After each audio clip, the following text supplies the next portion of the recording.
SmackDown starts off with Rhea Ripley. She comes out, she calls out Jade Cargill. Of course, she wants, to fight Jade Cargill in the ring one-on-one due to the attack of Io Sky last week on Raw. Then you end up getting Io Sky. She ends up coming out and basically saying that she wants Jade all for herself and that she don't want Rhea to interrupt or interfere. Nick Aldis comes out.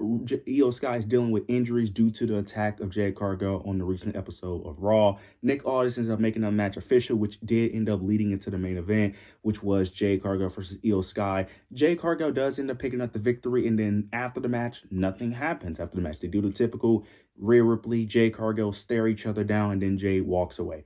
Okay, this match is this match really reminds me of why I don't like the IWC. Because my God, bro, look, Io Sky fans have to be one of the most annoying fan bases I have ever seen in my life. Look, I like Io Sky. I understand you don't like the booking of her recently. I get it. I think she should be at Mania personally, but bro, her losing to Jade Cargill is not the end of the world and she's not getting buried. It's not that big of a deal. She lost to the current champion. What did you guys think what did y'all think was going to happen here? It's like, I don't understand this. And plus, people are complaining because the argument they're using is that, well, she's a worse in-ring wrestler than Io. That makes no fucking sense. Like, okay, just because she's worse in the ring doesn't mean she isn't going to beat her. Like, she's more physically dominant. Plus, she's the current champion. Your current champion is not going to lose, especially when you're looking like Jade Cargill, who has been built up to be a dominant force. Like, I don't know what Io Sky fans were expecting. And then the same Io Sky fans are the same fans who complain about interferences because their main argument is, well, it should have been interference. It's like, oh, now you want interference in matches. It's like, no, it made sense, bro. Plus, she was injured. She was dealing with a arm and rib injury. They said this many times on commentary, but people keep acting as if Jade Cargill just demolished Io in 10 minutes. No, it was a competitive back and forth match for 10 minutes. Io Sky was injured. If it was me booking, I would have just had her swash her, in my personal opinion, because I don't like it when wrestlers are injured and still being competitive, depending on circumstance. I would have just had Io get swashed and then have Jade Cargill attack her after the match, put her through a table or something, and then Rhea Ripley comes out and brawls with Jade. But for whatever reason, Triple H is refusing to have these women interact with each other, to have these women brawl. I don't understand it. I don't get it. I don't know if it's a contract thing. I don't know if these women don't like each other personally to put each other over. I don't know what it is, but these women should be brawling, but they're not fighting each other. I don't understand. Rhea Ripley did take out B-Fab and Meech, so we'll see if they're on the next episode on the go-home show of SmackDown. The match itself wasn't good. It wasn't bad. It was just fine. It was a bit slow at the beginning, mainly because Jade was dominating early on. Again, I don't understand the criticism because, again, she lost due to her injuries, and she was competitive during this match. So the Io Sky fans, y'all gotta calm down. I get you don't like her booking, but it's not that deep. She's not buried. Calm the fuck down. Every year can't be a year where she's dominating. Ever since she's been on the main roster, she's been one of the more protected superstars, and she constantly won championships. Like, she can't win every goddamn year. Like, calm the fuck down. It's not that big of a deal. This Jade and Rhea feud, it's still not good at all. It's still a pretty bad feud, which is very unfortunate because both women, I like both women. It's really just the booking, but unfortunately, this feud is just not that good. But hopefully, the match at Mania is good because that's the only thing that's going to save this feud. Afterwards, though, we do end up getting a Drew McIntyre segment. We end up getting a vignette package of him being in a jail cell, which I thought was hilarious. This was a great time. He basically ends up mentioning Jacob Fatu's past, mentioning him being a criminal, him being in jail, and doing the vignette segment in a jail cell, which was perfect. He ends up mentioning that he's going to go back to jail, that he was a terrible father for abandoning his kids of being in jail, that he's going to go back to his old ways and abandon his kids again, and that he's a failure of a father and a failure as a human being. This was a great segment. I love what Drew McIntyre did. Drew McIntyre keeps reminding me of how great he is when he gets good booking. Why couldn't we get this type of stuff when he was feuding with Cody? I don't understand it. Drew McIntyre is such a great heel when he has good booking, but for whatever reason, when he was champion, he was just a very boring heel. But he's doing great stuff with this Jacob Fatu feud. Afterwards, later in the show, we do end up getting Jacob Fatu getting a match with Tama Tonga. He ends up winning, of course. Then Drew McIntyre ends up attacking him. He eventually ends up handcuffing Jacob Fatu. He ends up handcuffing both his hands, ends up making him bleed. This was a really great segment. What I love what they're doing with this Jacob and Drew McIntyre feud. They're not overexposing it, but they're giving it just the amount of time where they could give just the right amount of heat to this feud. I like what they've been doing with this. I'm very interested to see what's the end goal of this feud. I'm assuming Jacob will win, but I'm curious to see what's the end goal of who attacked Jacob, because if they just have Drew McIntyre be the one to attack Jacob, I feel like that's kind of disappointing, but I guess it makes sense for the story that they're trying to tell. But nonetheless, I have been enjoying what they're doing with Jacob and Drew McIntyre. Honestly, it's been one of the more interesting feuds on. It's kind of similar to like Liv Morgan and Stephanie, where they don't get the most TV time, but when they do get TV time, they execute it perfectly and they make the most of the TV time they are giving. So I love what they're doing with this feud, and I'm actually excited for this match, the unsanctioned match at WrestleMania. We end up getting the debut of Royce Keys. He ended up facing Berto of Los Garza. This match was fine. It was a squash match, basically. Very confused of why they're debuting him now this close to WrestleMania. I'm a bit confused. I like Royce Keys. He did get a good reaction, so that's good. But why wait this long? And like, I don't understand. You made him debut at the Royal Rumble, and then you do nothing with him for months, only to debut him a week before your go-home show to WrestleMania. There's no way that WWE thought ahead of what to do. If that was your plan, you could have just done this after WrestleMania. The Raw or the Smackdown after WrestleMania. That would have been a better spot. But no, you decided to debut him now. Look, I'm happy that he debuted. It's about time. I'm just confused on why now. It just doesn't make logical sense here, because unless he's having a Mania match, which he's not, there's really no reason to debut him here now. But I guess we'll see how his booking goes in WWE. I hope it's a lot better than what he was doing at AEW, but so far, it looks like it's not, but I'm hoping it is. But I'm just happy he debuted. I'm a bit confused on why he debuted, but nonetheless, I am excited because I like Royce Keys a lot. I'm very high on him.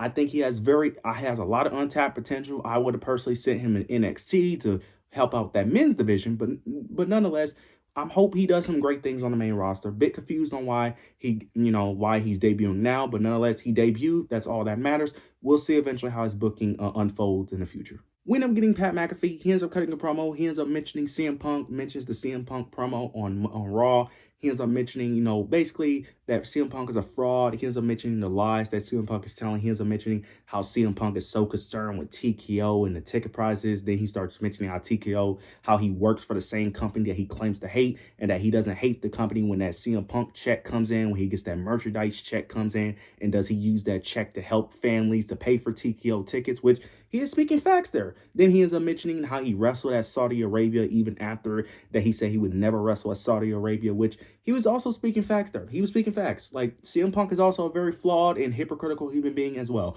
But this was actually a good, solid promo. This was actually a really good, solid promo from Pat McAfee. Again, should he be in this story? No, but I actually like this promo. Now, I know some people are saying this was worse than last week, which I don't think so. I think last week was way worse, but I thought this promo was actually good. Then eventually we get Cody Rhodes. He comes out. He mentions the promo Pat McAfee was mentioning last week on him. Mentions how he was mentioning, how he's trying to save the company. Mentions the old days. He ends up alluding to the Attitude Era that Pat McAfee was mentioning. He ends up mentioning that Randy Orton was never a part of the Attitude Era, and that he doesn't understand where he got that from, which is true, because he was mentioning the Attitude Era on his last promo when Randy Orton was never a part of that, but he kept on combining the two, which didn't make sense.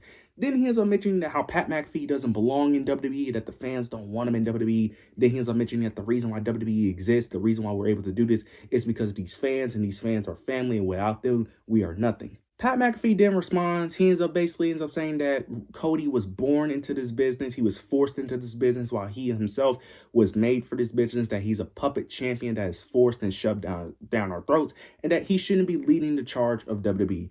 Then eventually, I think Cody Rhodes does say something back to him. I forgot exactly what he said, but he ends up eventually leaving the ring. Pat McAfee basically antagonized Cody Rhodes, getting under Cody Rhodes' skin.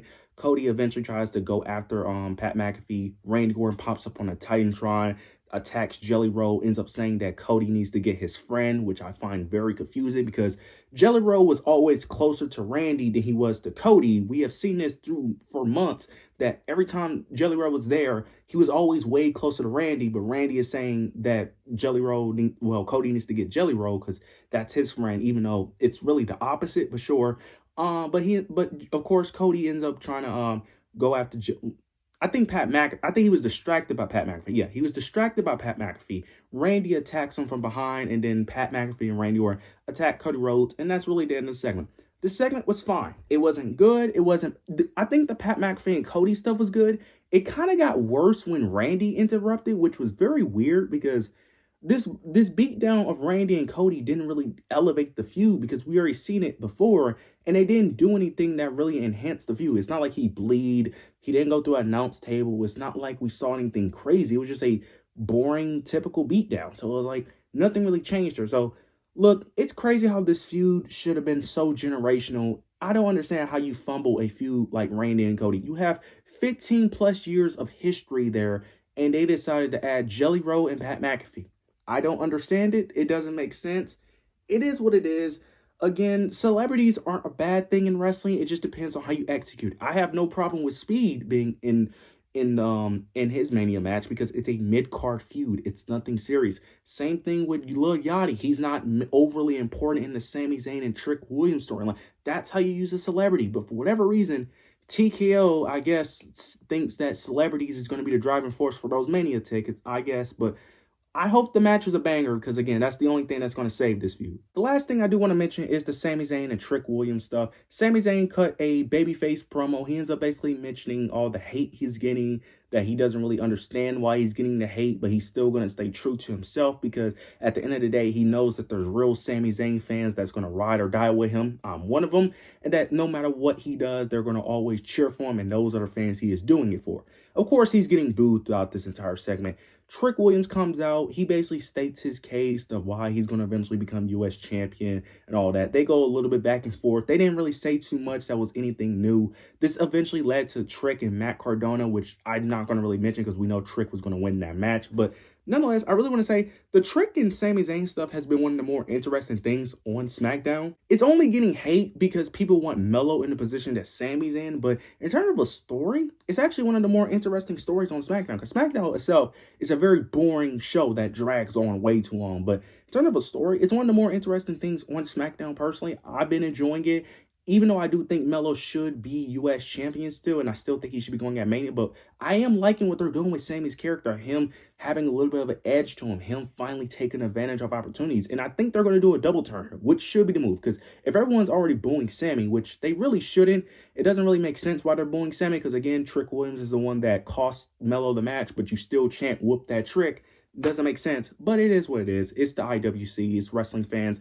They're fickle. They're going to cheer for who they want to cheer, even if it doesn't make sense. But nonetheless, I've been like what they're doing. I like the edge that they're giving Sami. I like him taking advantage, and I hope they do a double turn because I actually want Sami to turn heel. I actually do. Because to me personally, if you're not going to turn him heel, this doesn't really make much sense because why keep him as a babyface if you know fans are not going to accept him as a babyface because they're just going to be obsessed with Melo. So I just don't understand it. So I think the idea should to turn him heel. I still think Trick Williams should still be a heel, but they may turn him face due to the reaction he gets. So they may just do a double turn. Even though I prefer Trick as a heel, he could play a good babyface because I think people are overreacting when people think that he's just going to be bad as a babyface. It's a bit different. Trick already been good as a babyface at NXT. People compare Trick and Tiffany Stratton, how Tiffany Stratton isn't good as a babyface. That's a bit different because Tiffany was always a heel at NXT. She never got to experience being a babyface. So when they turn her face, she really didn't have any experience. Trick has already had experience as a face, so he's perfectly fine there. But nonetheless, I'm hoping it leads to a double turn at Mania. I'm not sure they're going to go that route because this is WWE and they've been making some questionable decisions. So I don't know if they're going to go that route, but I hope that's the route they go. Overall, show was not good. This show is bad. I'm going to be honest. This show is bad. The funny thing is, this show isn't complete dog shit if they didn't have it 3 hours. Like, there's some things on the show that are decent, but it drags on so long. So when you eventually get to the bad stuff, it just ruins the show completely because it's way too long and then you get way too much filler. Like, it's just unnecessary. Like, there's certain things that'd be good if it was just 2 hours. It would just, if this show was 2 hours and they cut like two or three things out, this would be like a okay show. It wouldn't bad. It wouldn't be good, but it would just be okay. But overall show, this was not a good show overall. You guys let me know your overall thoughts, opinions below. Make sure you like, comment, subscribe. Make sure you hit the notification bell so you don't miss any of my content. But yeah, that's it.